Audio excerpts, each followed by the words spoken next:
Hello everyone, welcome to Inspiration IAS Daily News Analysis. Today we are going to discuss the important articles of 1st May 2021 from Hindu, Indian Express, PIB and Assam Tribune.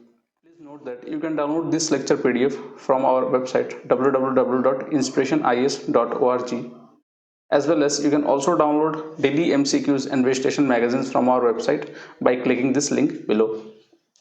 Alternatively, you can follow our social media page like Facebook, Telegram, and Instagram for more such study materials and notes. Inspiration IAS has started its online foundation batches for both UPSC and other state PCS. So, if you are preparing for UPSC or other state PCS examinations, you can enroll in this foundation batches. Inspiration IAS has started its online mock test series for UPSC and other state PCS. This mock test series will be available both in online as well as offline format. So if you are sitting in this prelim examinations for UPSC or other state PCS, you can enroll in this mock test series. For more information, you can call in the given number. So let's start our daily news analysis. आज का हमारा पहला news है international labour day से related. आपको मालूम होगा आज 1 मई है एंड एवरी ईयर 1 मई को लेबर डे सेलिब्रेट किया जाता है। इसको international labour day worldwide माना जाता है। The day is observed as an occasion to commemorate the contribution of labourers and the working class. आज का दिन जितने भी वर्किंग क्लास और लेबरर्स हैं उनके लिए समर्पित है और वह जो मेहनत करते हैं इस पूरे दुनिया के डेवलपमेंट के लिए और जो भी अपना लेबर देते हैं उसको एक रिस्पेक्ट है आज जो हम देने की कोशिश करते हैं। International labour organisations United nation की जो एजेंसी है work toward setting international labour standards. ILO जो है वो दुनिया भर के जो इंटरनेशनल लेबर स्टैंडर्ड्स हैं उसको वो सेट करता है जिससे दुनिया भर में लेबर्स की कंडीशन अच्छी हो और उनका डेवलपमेंट और ग्रोथ हो सके। अगर इंटरनेशनल लेबर डे की हिस्ट्री के बारे में बात किया जाए तो ये जो इंटरनेशनल लेबर डे है वो चालू हुआ था लगभग एक इंसिडेंट से जिसको हम लोग बोलते हैं Haymarket affairs of 1886 in Chicago. Actually 1886 के दौरान शिकागो में 1886 में एक प्रोटेस्ट हुआ था लेबर के कंडीशंस को लेकर, क्योंकि उस समय का सिचुएशन आप समझिए ऐसा था कि जहां पर लेबर लॉ कुछ था नहीं और लोगों को कहीं ना कहीं जितने भी लेबर और वर्कर्स थे उनको कहीं ना कहीं बहुत ही ज़्यादा सप्रेस किया जाता था और उनको इल ट्रीट किया जाता था। जस्ट उनको एक जानवरों की तरह ट्रीटमेंट होती थी। जस्ट उनको काम से मतलब था, ना ही कोई वर्किंग सिचुएशन था, कंडीशंस अच्छा थे, ना ही उनको कोई अच्छा सैलरीज वगैरह दिए जाते थे। तो उसी के लिए एक प्रोटेस्ट हुआ था हे मार्केट जो शिकागो में पड़ता है एंड उसी शिकागो के उसी प्रोटेस्ट मीटिंग के दौरान कहीं ना कहीं प्रोटेस्ट मीटिंग के दौरान पुलिस के फायरिंग से बहुत लोगों की जान भी गई थी। तो उन मार्टर्स को याद करने के लिए ही और लेबर्स के प्रति अपनी जो सपोर्ट दिखाने के लिए पूरे दुनिया भर में इंटरनेशनल लेबर डे होता है। अगर देखा जाए तो labour day has its origin in the labour union movement in United states in 19th century. However, the USA and Canada celebrate Labor Day on the first Monday of September every year. हालांकि आपको मालूम होगा कि USA और Canada ये जो labour day है वो फर्स्ट मंडे सितंबर के फर्स्ट मंडे को मनाता है एवरी ईयर, जबकि पूरे दुनिया भर में 1 मई को ये मनाया जाता है।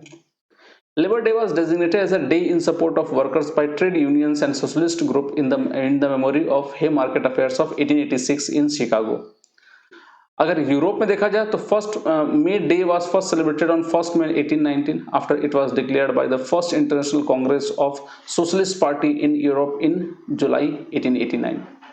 उसी तरह से यूएसएसआर का अगर देखा जाए तो Soviet union and the eastern block Nations started celebrating the labour day after the Russian revolution 1917। Russian revolution 1970 के बाद ये लेबर डे कहीं ना कहीं ईस्टर्न ब्लॉक में इनिशिएट हुआ था। New ideologies such as Marxism and Socialism inspired many socialist and communist groups, and they attracted peasants and workers and made them an integral part of the national movement. तो उसको national movement का उन्होंने Marxism और socialism national movement का कहीं ना कहीं एक पार्ट बनाया, जिसके चलते भी लेबर डे को आज बहुत ज़्यादा इंपॉर्टेंस दिया जाता है। इस दिन लगभग कोशिश ये की जाती है जितने भी नॉन एसेंशियल सर्विसेज है उसको उसमें छुट्टी रहे ताकि एक रेस्पेक्ट के तौर पे देखा जाए। ताकि दुनिया भर में जितने भी लेबर हैं उनकी लेबर कंडीशंस, उनके हेल्थ फैसिलिटीज़ वगैरह और उनको कहीं ना कहीं उनके जो रेम्यूनरेशन जो मिलते हैं उसमें भी एक स्टैंडर्ड हो। इंडिया में देखा जाए लेबर डे, तो the first labour day was celebrated in 1923 in Chennai and this day was observed by the labour Kisan party of Hindustan. उस दिन जो कम्युनिस्ट लीडर थे Malayapuram Singaravelu Chittiar asked the government that 1st May should be considered as a national holiday to symbolize the effort and workers of the work of the workers. This day is also known as Kamgar Divas, Kamgar Din and अंतर्राष्ट्रीय श्रमिक दिवस in India. तो India में भी labour day का बहुत ज़्यादा महत्व है। इस दिन लेबर हर एक लेबर को कहीं ना कहीं हर एक लेबर को रेस्पेक्ट किया जाता है और उनके लेबर के कंडीशंस को और ज़्यादा डेवलप करने के लिए गवर्नमेंट हर बार कोशिश करती है। हमारे कॉन्स्टिट्यूशन में भी बहुत सारे ऐसे प्रोविज़न हैं जहां पर लेबर्स के प्रोटेक्शंस और उनके राइट को कंजर्व करने की बात की गई है। फंडामेंटल राइट से लेकर डीपीएसपी तक अलॉन्ग विथ हमारे कॉन्स्टिट्यूशन के अदर प्रोविजंस के अंदर भी लेबर लॉ को प्रोटेक्शन किया गया है। गवर्नमेंट ऑफ इंडिया ने बहुत सारे लेबर एक्ट भी पास किए हैं जिसके तहत लोगों के जो कंडीशंस है उसको भी कहीं ना कहीं इम्प्रूव करने की बात की जा रही है। गवर्नमेंट के ऊपर में एक ऑब्लिगेशंस डाली गई है ताकि गवर्नमेंट भी उसको प्रोटेक्ट करेगी। चलिए अपने अगले न्यूज़ पे चलते हैं। हमारा जो अगला न्यूज़ है नेट जीरो प्रोड्यूसर फोरम है। Recently Saudi Arabia join United State, Canada, Norway and Qatar in forming net zero producer forum for oil and gas producer to discuss how they can support the implementation of the Paris agreement on climate change.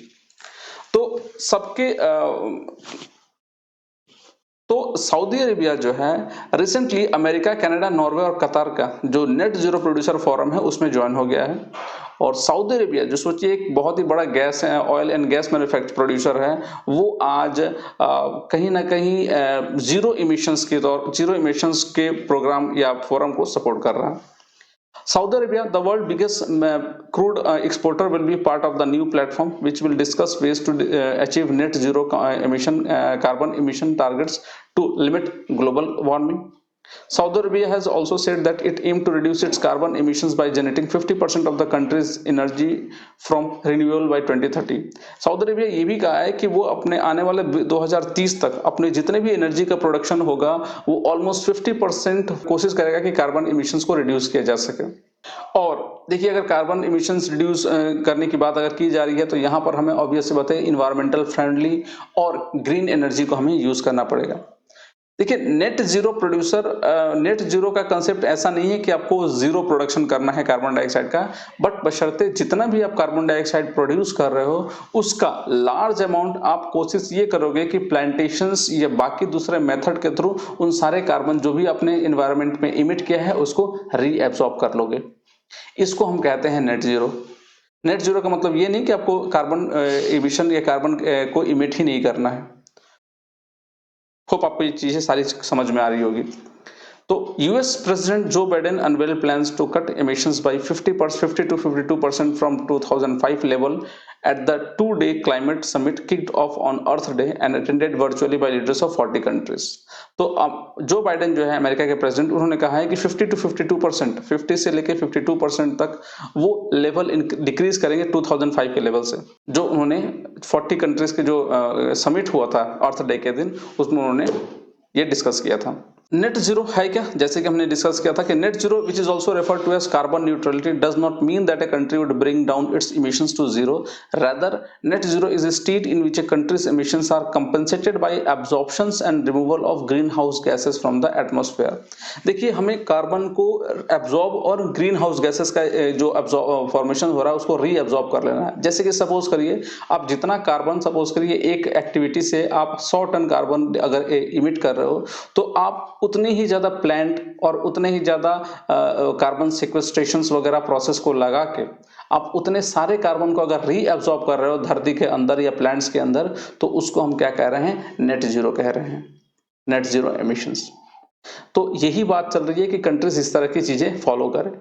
Absorption of the emissions can be increased by creating more carbon sinks such as forest, while removal of gases from the atmosphere require futuristic technology such as carbon capture and storage. तो carbon sequestration ये बाकी process ये net zero emissions में काफी ज्यादा helpful हो सकते हैं। हमारा नेक्स्ट टॉपिक है south Asian climate outlook forum.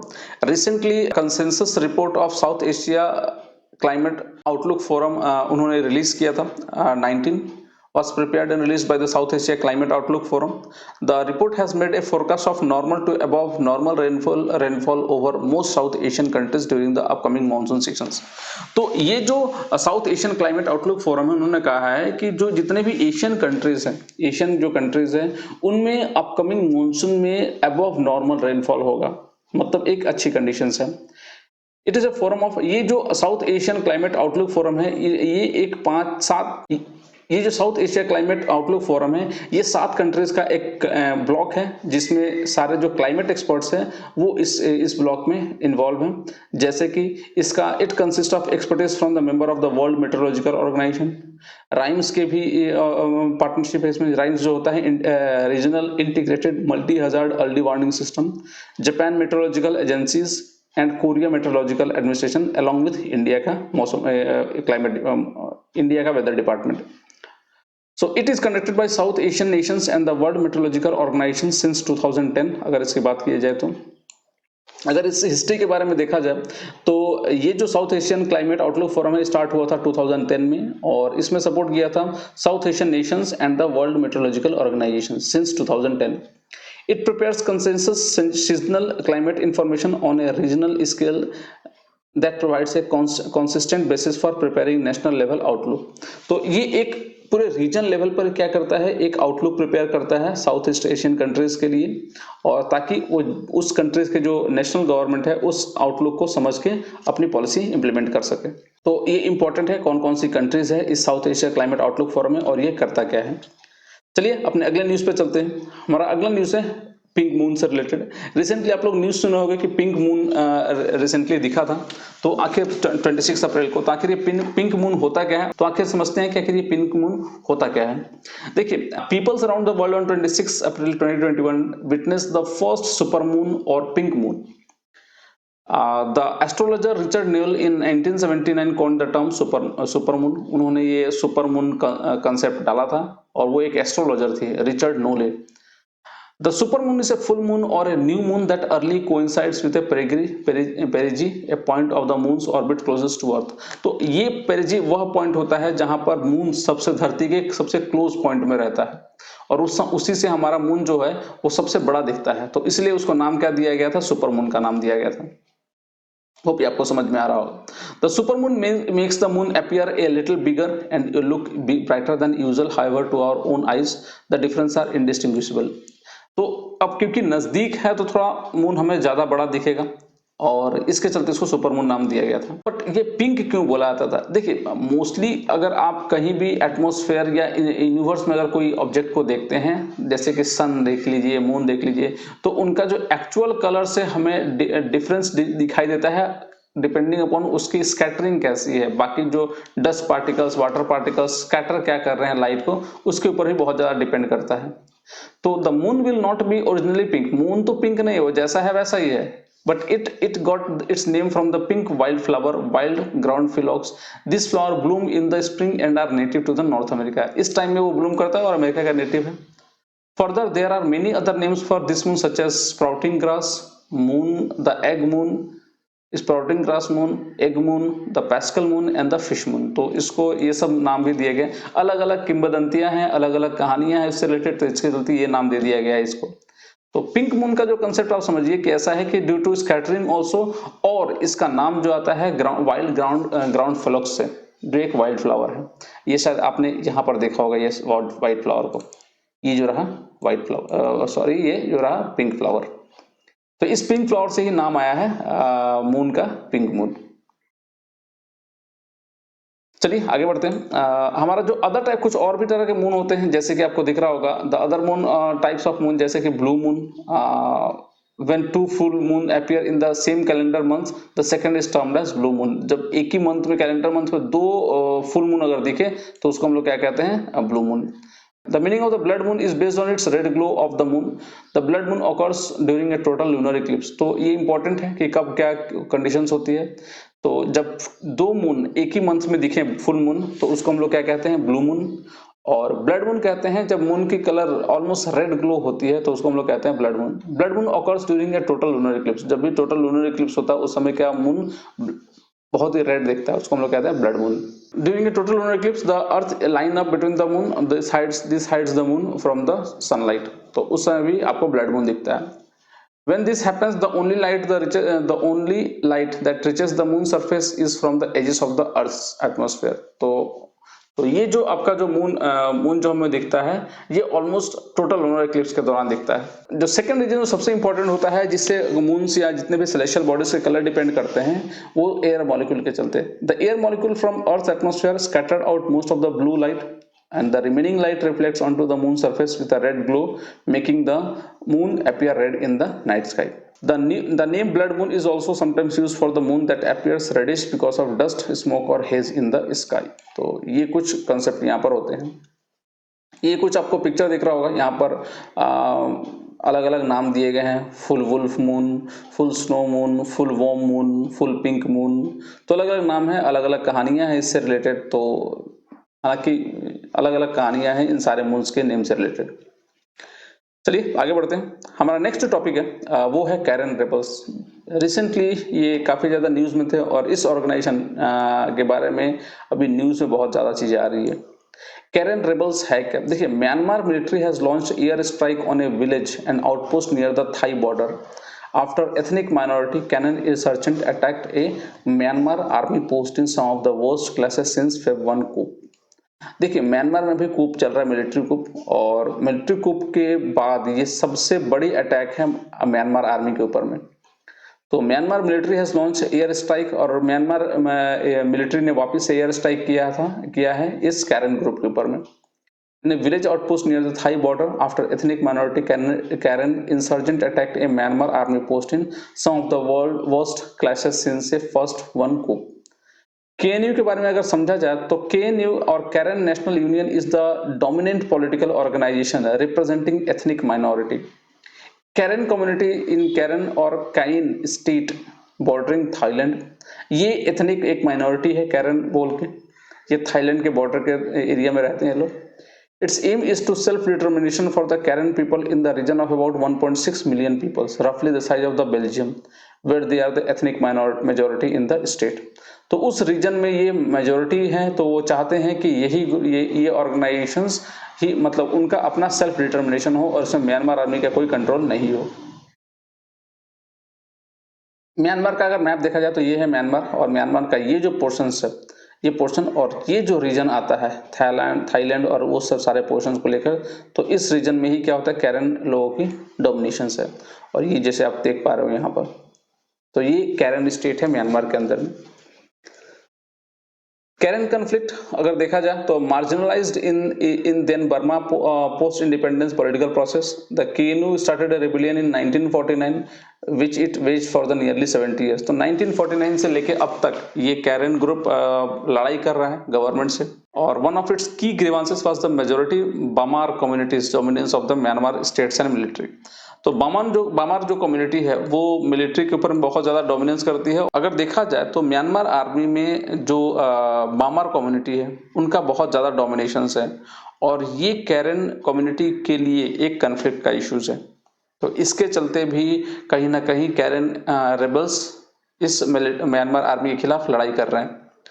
The conflict has been described as one of the world longest running civil war. ये दुनिया का सबसे बड़ा सिविल वॉर है, लगभग 1949 से लेके अब तक। ये डिमांड क्या है? Karen nationalist has been fighting for an independent state known as Kawthoolei since 1949। Karen rebel चाहते हैं कि काउथोलई जो रीजन पड़ता है उनको एक इंडिपेंडेंट कर दिया जाए म्यांमार से। सो ये है टोटल इश्यूज कैरन कन्फ्लिक्ट का। So that's all for today. कल हम लोग फिर मिलेंगे डीएनए के एक नए सेगमेंट पे। तब तक के लिए शुक्रिया।